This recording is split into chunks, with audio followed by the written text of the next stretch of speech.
اس دنیا میں جو بھی آتا ہے اسے موت کا مزہ چکھنا ہے،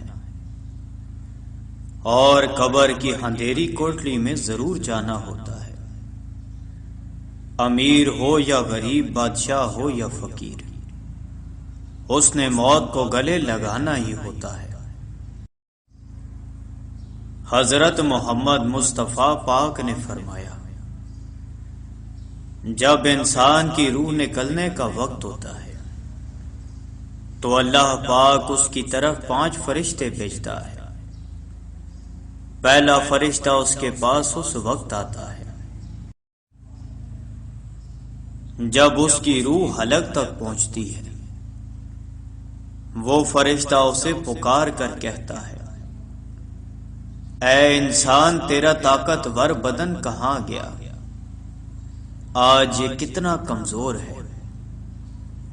تیری تیز زبان کہاں گئی؟ آج یہ کتنی خاموش ہے۔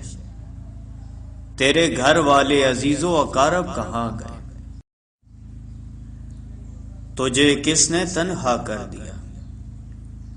پھر جب اس کی روح قبض کر لی جاتی ہے اور کفن پہنا دیا جاتا ہے تو دوسرا فرشتہ اس کے پاس آتا ہے اور اسے پکار کر کہتا ہے، اے انسان، تو نے تنگ دستی کے خوف سے جو مال و اسباب جمع کیا تھا وہ کہاں گیا؟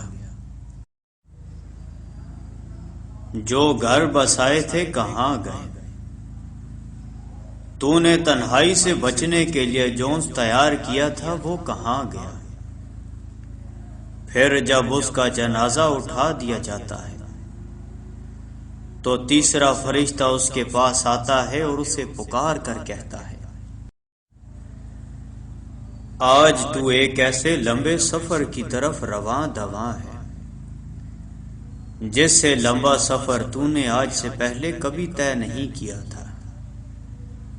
آج تو ایسی قوم سے ملے گا کہ آج سے پہلے کبھی اس سے نہیں ملا۔ آج تجھے ایسے تنگ مکان میں داخل کیا جائے گا کہ آج سے پہلے کبھی ایسی تنگ جگہ میں داخل نہ ہوا تھا۔ اگر تو اللہ کی رضا پانے میں کامیاب ہو گیا تو یہ تیری خوش بختی ہے، اور اگر اللہ پاک تجھ سے ناراض ہوا تو یہ تیری بدبختی ہے۔ پھر جب اسے قبر میں اتار دیا جاتا ہے تو چوتھا فرشتہ اس کے پاس آتا ہے اور اسے پکار کر کہتا ہے، اے انسان، کل تک تو زمین کی پیٹھ پر چلتا تھا اور آج تو اس کے اندر لیٹا ہوا ہے۔ کل تک تو اس کی پیٹھ پر ہنستا تھا اور آج تو اس کے اندر رو رہا ہے۔ کل تک تو اس کی پیٹھ پر گناہ کرتا تھا اور آج تو اس کے اندر شرمندہ ہے۔ پھر جب اس کی قبر پر مٹی ڈال دی جاتی ہے اور اس کے اہل و عیال، دوست، عزیز و اقارب اسے چھوڑ کر چلے جاتے ہیں، جب پانچواں فرشتہ اس کے پاس آتا ہے اور اسے پکار کر کہتا ہے، اے انسان، وہ لوگ تجھے دفن کر کے چلے گئے، اگر وہ تیرے پاس بھی ٹھہرتے تو تجھے کوئی فائدہ نہیں پہنچا سکتے تھے۔ تو نے مال جمع کیا اور اسے غیروں کے لیے چھوڑ دیا۔ آج تو یا تو جنت کے اعلیٰ باغات کی طرف پھیرا جائے گا یا بھڑکتی ہوئی آگ میں داخل کر دیا جائے گا۔ میرے پیارے بھائیوں اور دوستوں، یہ زندگی بہت مختصر ہے، اس کا کوئی بھی پتہ نہیں کب ختم ہو جائے، کس وقت اور کہاں سے موت آ جائے۔ اس دنیا میں ہمارا آنے کا مقصد ہے کہ ہم اللہ پاک کی عبادت کریں، نیک اعمال کریں، اچھے کام کریں، نہ کہ ہم اپنی زندگی کو گناہوں میں صرف کریں۔